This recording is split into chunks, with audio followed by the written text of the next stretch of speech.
So to fix this problem, what you have to do is to search for your settings app.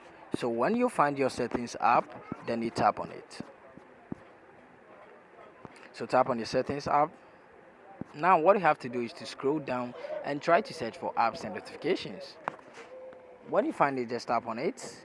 And after that, you're going to be around this place. So when you get over here, tap on the see your apps.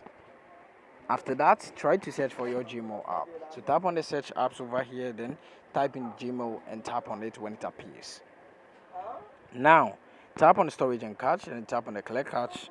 Go back and tap on force stop, then tap on OK. After doing this, what you have to do is to tap on mobile data and Wi-Fi. Then after that, tap on background data when it's off. You have to tap on it to turn it on like this. After turning it on, go back to your Google Play Store app and try to search for your Gmail app. So as you can see, this is my Gmail app and I've searched for it and this is it. So what I have to do is to tap on it. So when you tap on it, try to update your Gmail app. You have to get the latest update of Gmail app. So if you don't have the latest update of Gmail app, then tap on the update that you are seeing over here.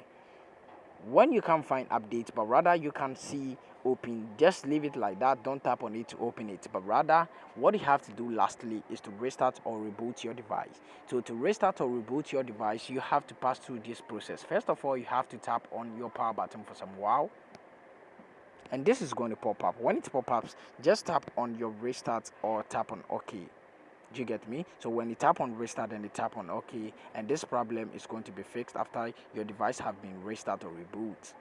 Thank you very much for watching this video. Hope this video has been helpful to you. See you in the next one.